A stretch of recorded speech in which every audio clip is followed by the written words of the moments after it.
1월 17일 월요일 생명의 호흡. 춥고 서리가 내린 어느 아침 길을 걸어가면서 우리는 입김이 하얗게 되는 것을 봅니다. 입김이 만드는 이런저런 모양을 보면서 키키 웃어보기도 합니다. 살아있다는 사실이 너무 기뻐서 그 순간이 마치 선물처럼 느껴집니다. 평소에는 안 보이지만 추울 때 눈에 보이는 호흡은 우리의 호흡과 생명의 근원이신 창조주 하나님을 생각하게 해줍니다. 땅의 흙으로 아담을 지으시고 생기를 불어넣으신 하나님이 우리에게도 그리고 모든 살아있는 피조물에게도 생명을 주십니다. 모든 것이 아무런 생각 없이 숨쉬는 바로 그 호흡마저도 하나님으로부터 옵니다. 우리는 현대 문명의 이기와 기술을 누리면서 우리가 어떻게 시작되었는지를 그리고 우리에게 생명을 주시는 분이 하나님이라는 것을 잊기 쉽습니다. 그러나 잠시 멈추어 하나님이 우리의 창조주이심을 기억한다면 일상생활에서 감사하는 태도를 키워나갈 수 있습니다. 하나님께 도움을 구할 수 있고 나에게 삶을 선물로 주신 것을 겸손하고 감사한 마음으로 받아들일 수 있습니다. 우리의 감사가 흘러넘쳐서 다른 이들에게 전해지고 그들 또한 주님의 선하심과 신실하심에 감사를 드릴 수 있게 되기를 바랍니다. 말씀. 여호와 하나님이 땅의 흙으로 사람을 지으시고 생기를 그 코에 불어넣으시니 사람이 생명이 되니라. 창세기 2장 7절. 찬송 68장 오 하나님 우리의 창조주시니. 기도. 호흡으로 생명을 창조하신 하나님을 찬양하고 경외합니다. 모든 것을 창조하심에 감사드립니다. 아멘. 1월 18일 월요일 목걸이. 모파상의 단편소설 목걸이에는 허영 때문에 큰 후회를 했던 여인의 이야기가 나옵니다. 아름다운 여인 마틸드는 가난한 집의 딸로 태어나 하급관리와 결혼합니다. 그러나 결혼 생활은 그녀가 꿈꾸는 화려한 삶과는 다르게 비루했습니다. 어느 날 남편이 고관 대작들의 파티 초대장을 가져옵니다. 마틸드는 그 파티에 가기 위해 남편의 비상금을 털어 옷을 사고 친구에게 눈부신 목걸이를 빌립니다. 파티에서 그녀의 인기는 최고였으나 돌아오는 길에 목걸이를 잃어버리는 바람에 그녀는 재산을 처분하는 것도 모자라 비싼 이자까지 물며 똑같은 목걸이를 사서 친구에게 돌려줍니다. 마틸드는 빚을 갚느라 심한 고생을 하게 되고 10년 후 목걸이의 주인이었던 친구를 만납니다. 마틸드는 친구에게 목걸이 때문에 고생한 이야기를 씁쓸하게 들려줍니다. 그 말을 들은 친구는 깜짝 놀라며 말합니다. 가엾어라, 내 목걸이는 가짜였어. 몇 푼도 안 되는 싸구려였다고. 사람들은 자기가 행복해지는 것보다 남에게 행복하게 보이려고 더 애쓰는 경우가 많습니다. 남에게 행복하게 보이려는 허영심 때문에 자기 앞에 있는 진짜 행복을 놓치는 수가 많습니다.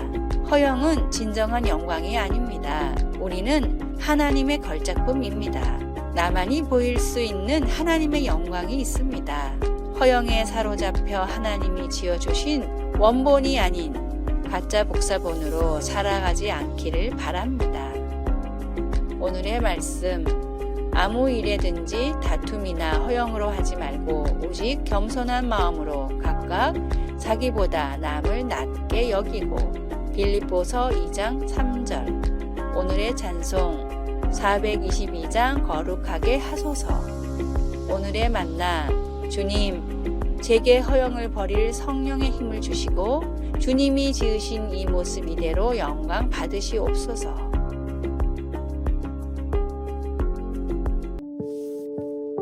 (1월 19일) 수요일. 모두 맡기기. 성공적인 운동선수라면 누구든 코치를 신뢰하고 팀의 최선을 위해 그가 요구하는 어떤 것도 따르려 합니다. 만일 코치님 저 왔어요. 저는 드리블과 슛만 할 겁니다. 몇 바퀴 뛰라든가 수비하라든가 땀을 흠뻑 흘리라고 요구하지는 마세요. 라고 했다면 팀에 전혀 도움이 되지 않을 겁니다. 그리스도 안에서 우리는 하나님의 산 제물이 되어야 합니다. 우리는 구주이신 주님께 주님을 신뢰합니다. 주님께서 무엇을 원하시든지 그대로 하겠습니다. 라고 말해야 합니다. 그러면 주님은 우리 마음을 새롭게 함으로 우리를 변화시키셔서 주님을 기쁘게 하는 일에 집중할 수 있게 해주십니다. 하나님은 우리에게 미리 예비시키지 않으신 어떤 일을 하라고 절대 요구하지 않으신다는 것을 알면 도움이 됩니다. 바울이 우리에게 일러주는 것처럼 하나님께서 우리에게 주신 은혜를 따라 우리는 저마다 다른 신령한 선물을 가지고 있습니다. 우리의 삶을 하나님께 의지할 수 있다는 것을 알면 하나님이 우리를 창조하셨고 우리가 하나님 안에서 그런 노력을 할 수 있도록 돕고 계신다는 것을 알게 되므로 우리는 더 강건해져서 우리 자신을 하나님께 내맡길 수 있게 됩니다. 말씀, 형제들아 내가 하나님의 모든 자비하심으로 너희를 권하노니 너희 몸을 거룩한 산 제물로 드리라. 로마서 12장 1절. 찬송 425장 주님의 뜻을 이루소서. 기도. 우리 자신을 하나님께 내맡길 때 얻게 될 기쁨을 알 수 있도록 도와주소서. 아멘. 1월 20일 목요일. 용서의 수혜자는 바로 나. 한 남자가 병원에서 광견병 진단을 받고 일주일 시한부 인생 판정을 받았다. 한참을 슬퍼하던 그 남자는 갑자기 깨끗한 종이 몇 장을 달라고 요청했다. 의사가 종이를 건네주며 물었다. 이제 마음의 정리를 하셨나봐요. 유서를 쓰실 건가요? 그러자 광견병 환자가 대답했다. 아니요. 지금부터 제가 물어뜯을 사람들 명단 좀 적으려고요. 최규상, 황희진, 공정, 긍정력 사전 중에서 나를 화나게 하고 복수하고 싶은 사람이 나를 지배합니다. 용서는 사실 나를 위한 가장 아름다운 행동입니다. 용서의 최대 수혜자는 용서하는 자신입니다. 용서란 아픔을 준 사람과 그 상처를 다 잊어버리는 것이 아닙니다. 아픔의 기억들이 남긴 상처가 있더라도 그 상흔이 더 이상 내 삶에 부정적인 영향을 미치지 못하게 하는 것이 용서입니다. 상처보다 큰 하나님의 은혜, 하나님의 평강이 우리 심령에 가득할 때 아픔을 이길 수 있습니다. 오늘의 말씀. 그리스도의 평강이 너희 마음을 주장하게 하라. 너희는 평강을 위하여 한 몸으로 부르심을 받았나니 너희는 또한 감사하는 자가 되라. 골로새서 3장 15절. 오늘의 찬송 270장 변찮는 주님의 사랑과. 오늘의 만나. 예수님이 하셨던 것처럼 할 수 있는 모든 사람들을 기꺼이 용서하십시오. 그리하면 주님께서 좋은 것으로 채워주십니다. 1월 21일 금요일. 부족함이 전혀 없음. 아무것도 챙기지 않고 여행을 떠나는 것을 상상해 보십시오. 기본적인 필수품, 갈아입을 옷, 돈이나 신용카드 등 아무것도 없이 말입니다. 아주 미련하고 겁나는 일처럼 들리지 않습니까? 하지만 예수님이 그의 12 제자들에게 가서 가르치고 병을 고치라고 첫 사명을 주시며 보내실 때 바로 그와 같이 하라고 말씀하셨습니다.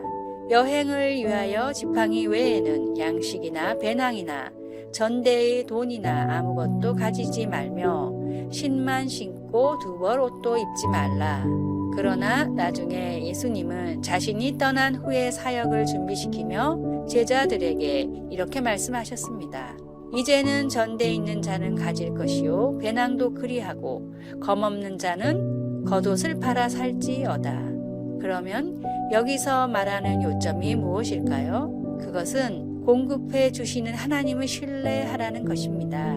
예수님은 제자들의 첫 번째 전도 여행을 돌아보시며 그들에게 내가 너희를 전대와 배낭과 신발도 없이 보내었을 때 부족한 것이 있더냐 라고 물으시자 그들은 없었나이다 라고 대답했습니다.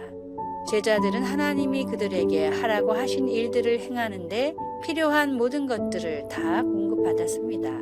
주님은 주님의 일을 행할 권능과 함께 그들의 필요를 공급해 주셨습니다. 우리의 필요를 채워주시는 하나님을 신뢰하고 있습니까? 그러면서도 개인적으로 필요한 것들을 함께 챙기고 계획하고 계십니까? 주님은 우리가 주님의 일을 행하는데 필요한 것을 공급해 주신다는 믿음을 가지도록 합시다. 말씀, 하나님이 능히 모든 은혜를 너희에게 넘치게 하시나니 이는 너희로 모든 착한 일을 넘치게 하게 하려 하심이라. 고린도후서 9장 8절. 찬송 569장 선한 목자 되신 우리 주. 기도, 주님이 하시는 모든 일이 다 선합니다. 우리가 열심히 기도하고 계획하며 주님을 신뢰할 수 있도록 도와주소서. 아멘. 아래의 빨간색 글자 구독을 누르시어 더 많은 전도의 열매를 맺으시기를 기도합니다.